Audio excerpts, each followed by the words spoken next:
ꯃꯌꯥꯝ ꯅꯨꯡꯉꯥꯏꯔꯤꯕꯣ ꯑꯗꯣ ꯃꯌꯥꯝ ꯉꯁꯤꯗꯤ ꯑꯩꯈꯣꯏ ꯍꯧꯖꯤꯛ ꯃꯥꯟꯗꯣꯏꯗ ꯂꯩꯌꯦꯕꯀꯣ ꯂꯨꯍꯣꯡꯕꯒꯤ ꯂꯥꯛꯄꯅꯤ ꯆꯤꯆꯦꯒꯤ ꯂꯨꯍꯣꯡꯕꯒꯤ ꯂꯥꯛꯄꯅꯤ ꯑꯗꯣ ꯂꯨꯍꯣꯡꯕꯒꯤ ꯃꯃꯥꯡꯗ ꯑꯩꯈꯣꯏꯅ ꯀꯩꯀꯩ ꯇꯧꯕ ꯍꯥꯏꯕꯗꯣ ꯑꯗꯨꯒꯤ ꯚꯤꯗꯤꯑꯣ ꯁꯦꯝꯖꯔꯛꯀꯦ ꯇꯧꯕꯅꯦ ꯑꯗꯣ ꯂꯨꯍꯣꯡꯕꯁꯦ ꯗꯦꯠ 3ꯅꯦꯕꯀꯣ ꯑꯩꯅ 2ꯒꯤ ꯅꯣꯡꯃ ꯃꯃꯥꯡꯒꯤ ꯚꯤꯗꯤꯑꯣꯁꯦ ꯅꯝꯅꯤꯡꯕꯅꯦ ꯑꯗꯣ ꯃꯤꯁꯦ ꯌꯥꯝ ꯆꯤꯟꯗꯣꯔꯤꯕꯀꯣ ꯑꯗꯨꯗꯨꯒꯤ ꯅꯝꯃꯔꯣꯏ ꯉꯁꯤ ꯗꯦꯠ 1ꯗ ꯑꯣꯏꯅ ꯅꯝꯃꯛꯑꯅꯤ ꯊꯕꯛ ꯈꯔ ꯀꯣꯝꯃꯤꯀꯥꯟꯗꯀꯣ ꯑꯗꯣ ꯑꯩꯈꯣꯏ ꯍꯧꯖꯤꯛ ꯕ꯭ꯔꯦꯛꯐꯥꯁ ꯇꯧꯕ ꯂꯣꯏꯔꯦ ꯑꯗꯨꯒꯤ ꯃꯇꯨꯡꯗ ꯊꯕꯛꯁꯦ ꯇꯧꯕ ꯍꯧꯔꯗꯕꯅꯦꯕꯀꯣ ꯑꯗꯣ ꯑꯍꯥꯟꯕꯗ ꯆꯦ ꯇꯦꯇꯦ ꯍꯣꯏ ꯆꯦ ꯃꯦꯝꯇꯣꯟ ꯀꯩꯅꯥ ꯑꯣꯏꯗꯣꯏꯗꯣ ꯑꯗꯣ ꯃꯣꯏꯅ ꯁꯨꯃꯥꯏꯅ ꯕꯣꯔꯗ ꯄꯤꯅꯕꯒꯤ ꯒꯤꯐꯁꯦ ꯑꯁꯤꯁꯦ ꯁꯦꯝꯕ ꯍꯧꯒꯠꯈ꯭ꯔꯦꯕꯀꯣ 하나 깎아요. 요로 장난이. 살을 이제 깎아가 잡으시자. 오늘 좀 무동 안 돼. ꯑꯗꯣ ꯁꯤꯒꯤ ꯑꯍꯥꯟꯕꯒꯤ ꯄꯦꯛꯁꯦ ꯁꯤꯁꯦ ꯐꯩꯖꯣꯝ ꯀꯩꯀꯔꯥ ꯑꯣꯏꯗꯣꯏꯅꯦꯕꯀꯣ ꯐꯤꯔꯣꯜ ꯑꯗꯨꯒ ꯁꯤꯒꯤ ꯄ꯭ꯔꯤ ꯋꯦꯗꯤꯡꯒꯤ ꯐꯣꯇꯣꯁꯦ ꯑꯁꯤꯃꯁꯨ ꯍꯥꯞꯄꯅꯤ ꯑꯁꯤꯁꯦ ꯁꯥꯡꯕ ꯕ꯭ꯔꯦꯛ ꯈꯜꯂꯤ ꯁꯨꯃꯥꯏꯅ ꯀꯠꯊꯛꯀꯁꯤ ꯀꯠꯊꯛꯀꯁꯤ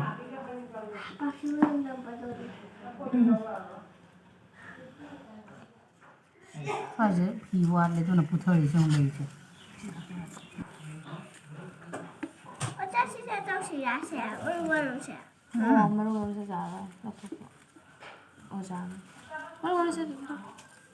ꯁꯤꯗ ꯂꯩꯔꯦ ꯁꯦꯝꯕ ꯂꯣꯏꯅꯃꯛ ꯂꯣꯏꯔꯦꯕꯀꯣ ꯑꯗꯣ ꯁꯤꯁꯦ ꯃꯣꯏꯅ ꯀꯨꯖꯔꯛꯑꯒ ꯑꯗꯣ ꯑꯩꯈꯣꯏꯅ ꯑꯃꯨꯛ ꯆꯠꯇꯣꯏꯅꯦꯕꯀꯣ ꯑꯗꯣ ꯑꯩꯈꯣꯏ ꯍꯧꯖꯤꯛ ꯃꯤ ꯂꯥꯛꯄꯒꯤ ꯆꯥ ꯂꯣꯟꯅꯕ ꯇꯧꯔꯦꯕꯀꯣ ꯑꯗꯨꯏ ꯃꯇꯨꯡꯗ ꯑꯩꯈꯣꯏꯁꯦ ꯕꯥꯔꯣꯒꯤ ꯆꯥꯕꯒꯤꯀꯣ ꯀꯥꯡꯉꯧ ꯁꯦꯝꯒꯦ ꯇꯧꯔꯤꯌꯦ ꯁꯤꯒꯤ ꯂꯩꯁꯥꯕꯤꯁꯦ ꯃꯥꯂꯨꯀ꯭ꯔꯥꯝ ꯍꯥꯏꯗꯨꯒꯤ ꯑꯣꯏꯗꯣꯏꯅꯦꯕꯀꯣ ꯑꯁ ꯇꯤꯟꯅꯕ ꯌꯥꯝ ꯅꯨꯡꯉꯥꯏ ꯊꯕꯛ ꯁꯨꯃꯤꯟꯅꯕꯗꯨꯁꯨ ꯌꯥꯝꯅ ꯅꯨꯡꯉꯥꯏꯌꯦꯕꯀꯣ ꯑꯉꯥꯡ ꯑꯣꯏꯖꯔꯒꯁꯨꯅꯦ ꯋꯥ ꯌꯥꯝ ꯈꯪꯕꯗꯣ ꯍꯥꯏꯇꯥꯔꯦꯀꯣ ꯑꯗꯣ ꯌꯦꯡꯉꯁꯤ ꯑꯇꯩ ꯀꯩꯀꯩ ꯇꯧꯕ ꯍꯥꯏꯕꯗꯣ ꯑꯗꯨꯒ ꯁꯤꯒꯤꯁꯤꯅ ꯑꯩꯈꯣꯏꯒꯤ ꯕꯣꯔ ꯃꯌꯨꯝꯒꯤꯀꯣ ꯀ꯭ꯋꯥꯇꯪꯂꯥ ꯁꯦꯝꯃꯤꯅꯤ ꯍꯥꯏꯗꯤ ꯕꯣꯔ ꯍꯥꯏꯗꯤ ꯏꯝꯐꯥꯜꯒꯤ ꯑꯣꯏꯕꯅꯤꯅꯅꯦꯀꯣ ꯑꯩꯈꯣꯏ ꯁꯤꯗꯩꯁꯤꯒ ꯑꯗꯨꯝ ꯁꯤꯜꯂꯦ ꯄꯥꯟꯗꯋꯣꯏꯒꯤ ꯅꯨꯄꯤ ꯃꯌꯨꯝꯗꯗꯤ ꯁꯦꯝꯕ ꯌꯥꯗꯕꯅꯤꯅꯅꯦꯀꯣ ꯑꯗꯨꯒꯤ ꯃꯅꯥꯛ ꯅꯛꯄ ꯄꯥꯟꯗꯋꯣꯏꯒꯤ ꯆꯤꯆꯦ ꯍꯣꯏꯗꯀꯣ ꯁꯥꯒꯩ ꯑꯇꯣꯞꯄꯗ ꯑꯗꯨꯃꯥꯏꯅ ꯁꯦꯝꯃꯦ ꯑꯗꯨꯅ ꯑꯩꯈꯣꯏꯅ ꯕꯣꯔ ꯃꯌꯨꯝ ꯆꯠꯂꯨꯒꯦ ꯍꯥꯏꯅꯅꯦ ꯑꯗꯨꯝ ꯂꯛꯅꯕꯅꯦꯕꯀꯣ ꯅꯛꯑꯕꯅꯤꯅꯅꯦ ꯍꯪꯒꯠ ꯍꯟꯗꯥ ꯆꯠꯄꯗꯣ ꯑꯗꯨ ꯁꯤꯒ ꯂꯩꯔꯦ ꯗꯗꯥ ꯑꯅꯤ ꯗꯗꯥꯒ ꯇꯥꯇꯥꯒꯀꯣ ꯃꯣꯏꯅꯤꯅ ꯆꯥꯛ ꯊꯣꯡꯕꯤꯈ꯭ꯔꯦ ꯍꯥꯏꯗꯤ ꯀꯣꯔꯐꯨꯗ ꯆꯥꯎꯕ ꯊꯣꯡꯕꯗꯣ ꯑꯩꯈꯣꯏ ꯍꯩꯇꯕꯒꯤ ꯃꯣꯏ ꯑꯅꯤꯅ ꯊꯣꯡꯕꯤꯈ꯭ꯔꯦ ꯑꯗꯣ ꯁꯤꯒꯤꯁꯤꯒ ꯑꯩꯈꯣꯏ ꯀꯥꯡꯍꯧ ꯁꯦꯝꯕ ꯍꯧꯖꯤꯛ ꯐꯥꯎꯕ ꯂꯣꯏꯗ꯭ꯔꯤꯕꯀꯣ ꯌꯥꯝꯃꯦꯕ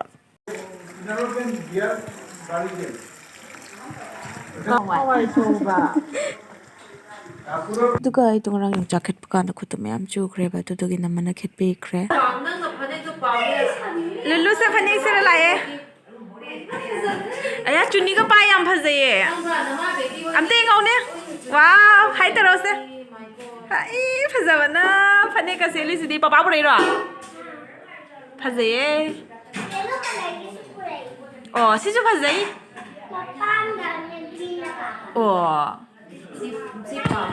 ꯑꯣ ꯅꯣꯡꯈ꯭ꯔꯦ ꯑꯣ ꯈꯪꯉꯤꯔꯣꯅ ꯑꯗꯨꯒ ꯑꯩꯈꯣꯏꯗꯣ ꯀꯥꯡꯉꯧꯒꯤꯗꯤ ꯌꯦꯅꯝ ꯂꯦꯟꯈ꯭ꯔꯦ ꯑꯗꯨꯗꯨꯒꯤ ꯍꯋꯥꯏꯗꯨꯒꯤ ꯌꯦꯅꯝ ꯂꯦꯟꯕ ꯂꯥꯛꯏꯅꯦꯕꯀꯣ ꯐꯤ ꯃꯌꯥꯝꯁꯤꯗꯤ ꯖꯦꯅꯝ ꯈꯨꯌꯥꯟꯁꯦ ꯃꯅꯥꯁꯤꯡꯁꯦ ꯌꯥꯝ ꯄꯥꯛꯏꯀꯣ ꯉꯁꯥꯏ ꯅꯝꯃ ꯀꯥꯏꯗꯩ ꯂꯩꯅꯣ ꯁꯤꯗꯩ ꯂꯩ ꯃꯥꯅꯦ ꯁꯤ ꯂꯦꯟꯕꯤꯔꯛꯑꯣꯅꯦ ꯈꯨꯐꯖ ꯑꯃꯅꯤ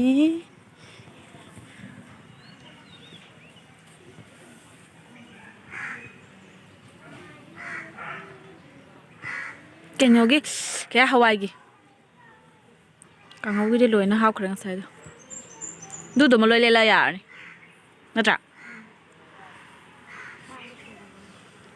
ꯊꯥꯡꯁꯤꯡꯁꯤꯅ ꯑꯃ ꯐꯖꯅ ꯄꯥꯛꯏꯕ ꯃꯅꯥꯁꯦ ꯑꯩ ꯀꯣꯛ ꯆꯤꯛꯄꯅ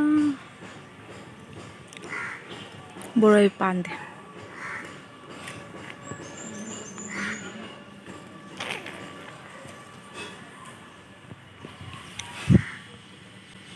ꯃꯤꯅꯤ ꯔꯣꯁ ꯁꯤ ꯍꯌꯦꯡ ꯅꯨꯃꯤꯠꯇꯨꯒꯤ ꯁꯥꯠꯀꯗꯕꯕꯨ ꯌꯥꯎꯗꯦꯅꯦ ꯂꯣꯏ ꯈꯨꯏꯖꯜꯂꯅꯤ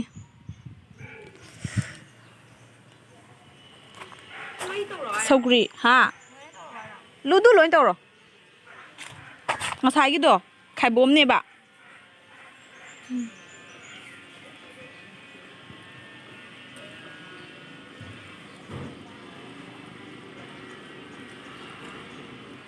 ꯑꯗꯨꯅ ꯈ꯭ꯋꯥꯏ ꯄꯥꯛꯄ ꯃꯥꯜꯂꯦ ꯅꯪꯁꯦ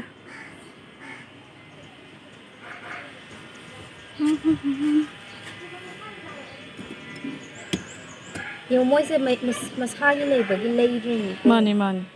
ꯈꯨꯖꯥꯝ ꯑꯃ.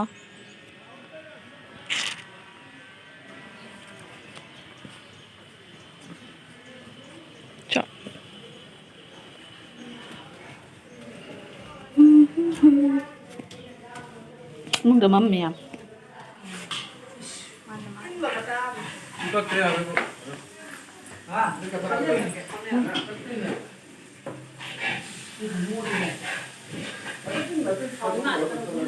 ꯑꯗꯣ ꯑꯩꯈꯣꯏꯒꯤ ꯀꯥꯡꯉꯧ ꯃꯌꯥꯝꯗꯣ ꯍꯥꯏꯗꯤ ꯈꯥꯡꯁꯦ ꯆꯥꯎꯃꯟꯗꯅ ꯃꯇꯨꯡꯗ ꯈꯤꯇꯪ ꯉꯥꯏꯈ꯭ꯔꯦꯕꯀꯣ. ꯑꯗꯣ ꯁꯨꯃꯥꯏꯅ ꯀꯣꯝꯕꯁꯤꯅꯗꯤ ꯉꯧꯕꯗ ꯌꯥꯝꯅ ꯅꯨꯡꯉꯥꯏꯌꯦꯕꯀꯣ.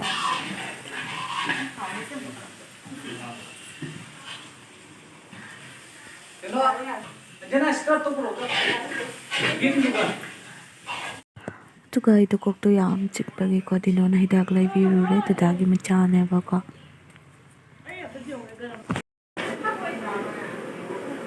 ꯍꯋꯥꯏ ꯃꯨꯟꯕꯕꯨ ꯐꯨꯠꯂꯣ. ꯃꯨꯟꯗ꯭ꯔꯤꯕ ꯃꯨꯜꯂꯝꯈꯤꯔꯣꯏ. ꯑꯗ ꯑꯁꯤꯁꯦ ꯃꯅꯤꯡꯁꯦ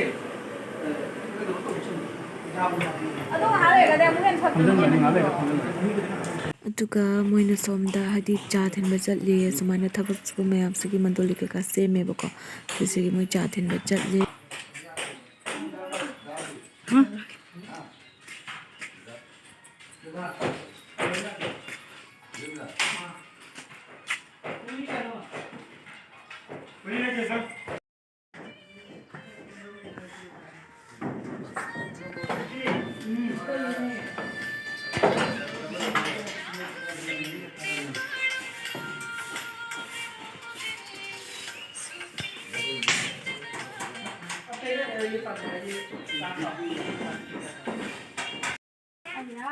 Lulu.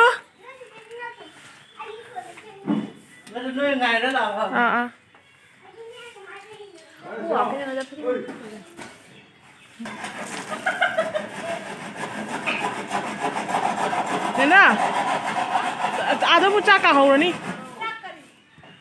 Cakap hau ni jadi lawa.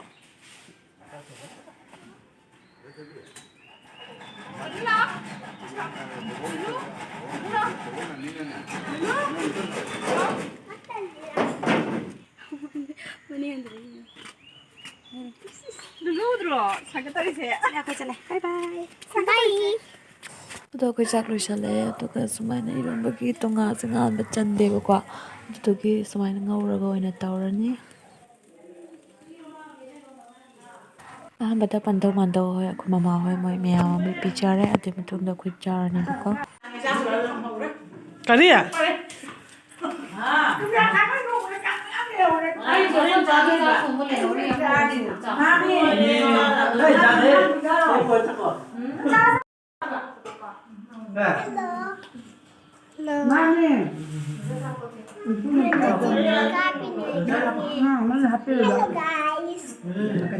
ꯑꯗꯨꯒ ꯑꯩꯈꯣꯏꯗꯣ ꯆꯥꯛ ꯇꯣꯛꯑꯒ ꯁꯨꯃꯥꯏꯅ ꯑꯩꯈꯣꯏ ꯃꯔꯤ ꯕꯖꯥꯔ ꯍꯥꯏꯒꯠꯂꯛꯄꯅꯦ. ꯍꯤꯗꯥꯛꯁꯨ ꯂꯩꯒꯦ ꯑꯗꯨ ꯑꯗꯨꯝ ꯀꯣꯁꯃꯦꯇꯤꯛ ꯈꯔ ꯂꯩꯒꯦ ꯍꯥꯏꯅ. ꯑꯗꯨꯒ ꯂꯥꯁꯇ ꯃꯤꯡꯁꯦꯜ ꯅꯤꯡꯁꯤꯡꯉꯛꯇꯅꯀꯣ ꯁꯨꯃꯥꯏꯅ ꯊꯥꯔ ꯌꯣꯜꯂꯝꯕꯁꯤꯒꯤ ꯃꯤꯡꯁꯦꯜ ꯂꯩꯔꯛꯑꯦꯕꯀꯣ.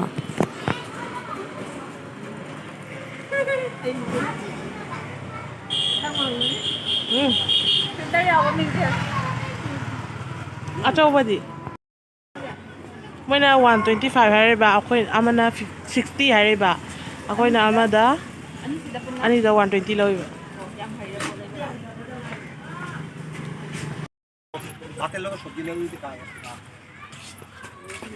দুপুরে খাইলে দুইটার ভিতরে খাইলে রূপা রাত্রে খাইলে মোলা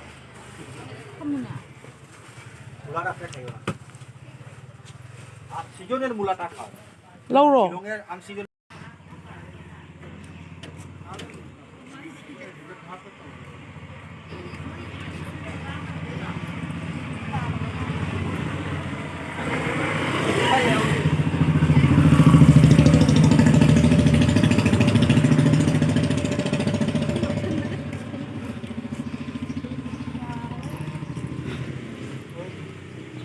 ꯑꯗꯨꯒ ꯑꯩꯈꯣꯏꯗꯣ ꯍꯥꯏꯊꯔꯒ ꯑꯃꯨꯛꯀ ꯍꯥꯏꯒꯠꯂꯛꯑꯦꯕꯀꯣ. ꯁꯟ ꯈꯨꯔꯨꯝꯕꯒꯤ ꯆꯦꯃꯝꯇꯣꯟꯒ ꯑꯣꯏꯅ ꯄꯨꯟꯅ ꯂꯥꯛꯑꯦꯕꯀꯣ.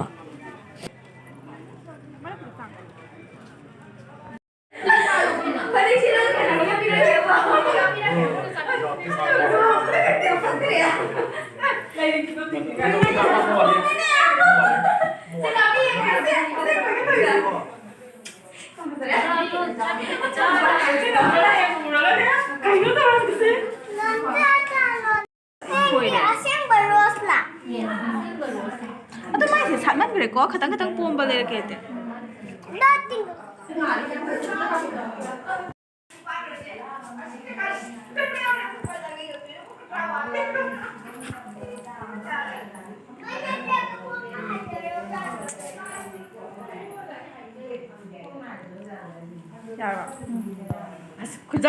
ꯑꯗꯨꯒ ꯑꯩꯈꯣꯏꯁꯦ ꯑꯃꯨꯛ ꯅꯤꯄꯥ ꯃꯌꯨꯝ ꯑꯣꯏꯕꯗꯣ ꯍꯥꯏꯗꯤ ꯄꯣꯠ ꯆꯩ ꯊꯝꯕꯗꯣ ꯁꯦꯝꯕꯗꯣ ꯑꯗꯨꯒ ꯂꯥꯛꯑꯦꯕꯀꯣ ꯁꯤꯒꯤ ꯒꯤꯐ ꯀꯩꯀꯥꯁꯦ ꯄꯦꯛ ꯇꯧꯕꯒꯤꯀꯣ ꯅꯤꯄꯥ ꯃꯌꯨꯝꯁꯨ ꯑꯣꯏꯔꯦ ꯑꯩꯈꯣꯏꯅ ꯅꯨꯄꯤ ꯃꯌꯨꯝꯁꯨ ꯑꯣꯏꯔꯦ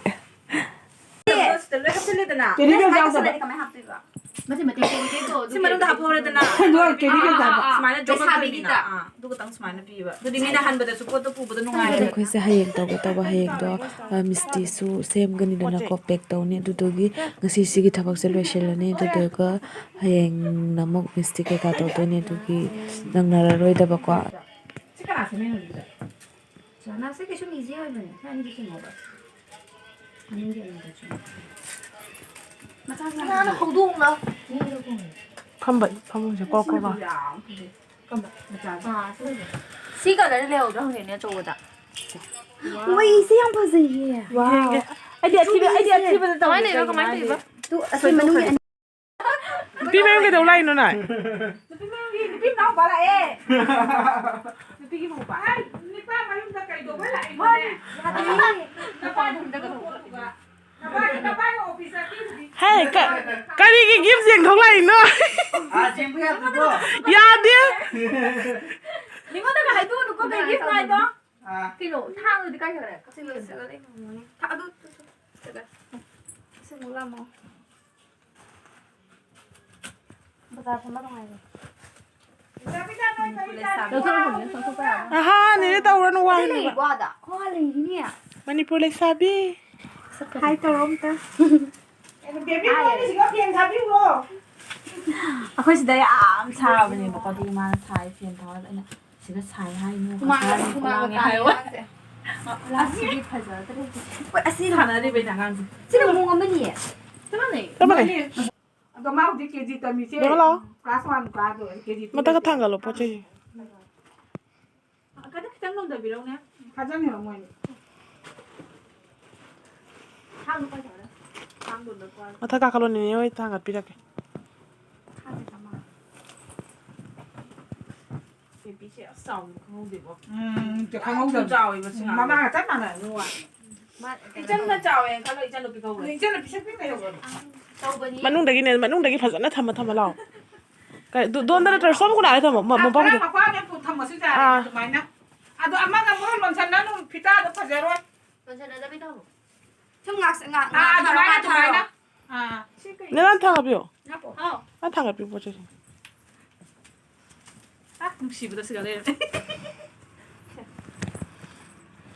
ꯅꯨꯡꯁꯤꯕꯁꯦ ꯈꯥꯂꯤ ꯁꯤ ꯀꯂꯔꯗ ꯐꯪꯉꯦ ꯑꯇꯣꯞꯄ ꯀꯂꯔ ꯐꯪꯉꯝꯒꯗ꯭ꯔꯥ ꯃꯆꯨꯗꯨꯁꯨ ꯁꯤ ꯐꯖꯩ ꯀꯩꯗꯤ ꯇꯝꯕ ꯑꯗꯨ ꯑꯄꯤꯛꯄꯗꯨꯒꯤ ꯃꯆꯨꯗꯣ ꯔꯟꯖꯅꯥꯔꯣꯝꯗꯩ ꯈꯔ ꯊꯥꯡꯗꯣꯛꯍꯟꯕꯤꯔꯣ ꯁꯣꯝꯗꯩ ꯃꯌꯥꯝꯁꯦ ꯅꯣꯏ ꯍꯧꯖꯤꯛ ꯂꯣꯏ ꯉꯝꯒꯗ꯭ꯔ ꯅꯞꯄ ꯉꯝꯅꯤ ꯐꯔꯦ ꯑꯩ ꯑꯗꯨꯝ ꯁꯥꯏꯗ ꯊꯝꯕꯤꯒꯦ ꯇꯧꯔꯤꯕ ꯂꯩꯔꯤꯕꯣ ꯑꯇꯩꯁꯨ ꯂꯩꯇ꯭ꯔꯦ ꯂꯥ ꯍꯨꯝꯕꯨꯒꯨꯟꯗꯣꯏꯗꯅꯦ ꯃꯣꯏ ꯑꯥꯗ ꯄꯦꯛꯀꯤꯡ ꯇꯧꯔ ꯑꯃ ꯆꯤꯊꯥꯅ ꯇꯥꯅ ꯂꯩꯔꯝꯃꯦ ꯂꯧꯕꯅ ꯍꯨꯝꯕꯨꯒꯨꯟꯗꯣꯏ ꯂꯧꯕ ꯂꯩꯁꯥꯕꯤꯒꯤ ꯕꯥꯔꯇꯣꯟꯁꯦ ꯀꯌꯥꯃꯨꯛ ꯑꯣꯏꯒꯦ ꯀꯌꯥꯃꯨꯛ ꯆꯟꯖꯥꯠꯅꯣ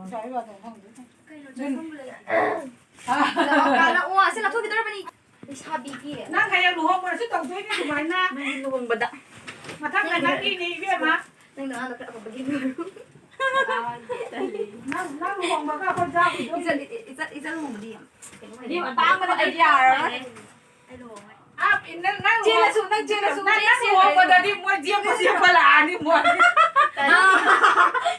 ꯆꯦꯞꯄ ꯂꯥꯛꯑꯅꯤ ꯑꯩ ꯆꯦꯜꯂꯣꯏ ꯂꯨꯍꯣꯡꯉꯣꯏ ꯃꯌꯨꯝꯗ ꯂꯩꯅꯦ ꯃꯊꯪꯗ ꯑꯩꯈꯣꯏ ꯆꯦꯆꯦ ꯂꯨꯍꯣꯡꯕꯗ ꯑꯃꯨꯛ ꯇꯧꯗꯣꯏꯅꯤ ꯅꯣꯏ ꯃꯌꯥꯝ ꯂꯥꯛꯑꯒ ꯑꯃꯨꯛ ꯆꯠꯄ ꯀꯥꯟꯗꯅ ꯁꯨꯃꯥꯏꯅ ꯂꯩ ꯅꯨꯡꯁꯤꯕꯅ ꯌꯥꯗꯦꯗꯅꯀꯣ ꯑꯩꯗꯣ ꯃꯉꯥꯜꯂꯕꯅꯤꯅ ꯕꯦꯕꯤ ꯑꯗꯨꯝ ꯂꯩꯕ ꯈꯪꯕ꯭ꯔꯥ ꯑꯗꯨꯒ ꯂꯩ ꯂꯩꯕ ꯂꯣꯏꯈ꯭ꯔꯦ ꯑꯩꯈꯣꯏ ꯕꯦꯕꯤꯁꯦ ꯑꯩꯈꯣꯏ ꯅꯦꯅꯦꯗ ꯋꯥ ꯑꯃꯕꯨ ꯉꯥꯡꯗꯦꯕꯣ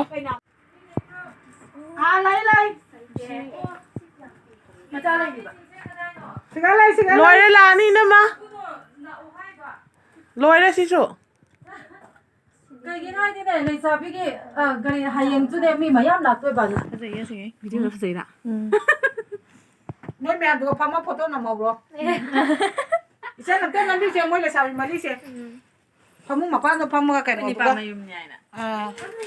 Cek, nama tak. Hayang tunggu hayang payah tuh asu. Si hayang aigi oido ini hayuna. Oi kan na mulhong na ba masakang na ba kai. ꯑꯗꯣ ꯑꯩꯈꯣꯏ ꯍꯧꯖꯤꯛ ꯁꯦꯝꯕ ꯈꯣꯠꯄ ꯂꯣꯏꯅꯃꯛ ꯂꯣꯏꯔꯕꯅꯤꯅ ꯌꯨꯝꯗ ꯍꯜꯂꯛꯑꯦ ꯌꯨꯝꯗ ꯍꯜꯂꯛꯑꯒ ꯑꯃꯨꯛ ꯉꯥ ꯂꯩꯔꯝꯃꯦꯕꯀꯣ ꯉꯥꯁꯦ ꯑꯗꯨꯅ ꯑꯩꯈꯣꯏ ꯑꯅꯤ ꯇꯧꯔꯒ ꯆꯥꯝꯃꯦ ꯑꯗꯣ ꯃꯣꯏꯅ ꯀꯥꯡꯉꯧ ꯀꯩ ꯀꯔꯥ ꯍꯧꯖꯤꯛ ꯆꯥꯅꯕꯒꯤ ꯃꯨꯛ ꯁꯦꯝꯅ ꯈꯣꯠꯅ ꯇꯧꯅꯔꯤꯑꯕꯀꯣ ꯑꯗꯣ ꯑꯁꯤꯒꯤ ꯉꯥꯁꯤꯅ ꯍꯧꯖꯤꯛ ꯇꯥꯎꯔꯒ ꯊꯅꯝꯃꯒ ꯍꯌꯦꯡ ꯑꯌꯨꯛ ꯊꯣꯡꯗꯣꯏꯅꯦꯕꯀꯣ ꯁꯤꯗ ꯂꯩꯔꯦ ꯍꯧꯖꯤꯛꯀꯤ ꯀꯥꯡꯉꯧ ꯑꯗꯣ ꯁꯣꯌꯥꯕꯤꯟ ꯊꯥꯛꯑꯒ ꯉꯧꯗꯣꯏꯅꯦꯕꯀꯣ ꯑꯗꯣ ꯍꯧꯖꯤꯛ ꯊꯦꯡꯉꯕꯅꯤꯅ ꯍꯥꯏꯗꯤ ꯁꯠ ꯇꯧꯁꯜꯂꯒꯦ ꯚꯤꯗꯤꯑꯣꯁꯦ ꯃꯈꯥ ꯅꯝꯖꯔꯛꯑꯔꯣꯏꯒꯦꯕꯀꯣ ꯉꯁꯤꯒꯤꯗꯤ ꯁ꯭ꯋꯥꯏꯗ ꯂꯣꯏꯁꯤꯜꯂꯒꯦ ꯄꯨꯡꯁꯨ 12:30 ꯇꯥꯁꯜꯂꯛꯑꯦ ꯂꯣꯏꯔꯛꯄꯗꯀꯣ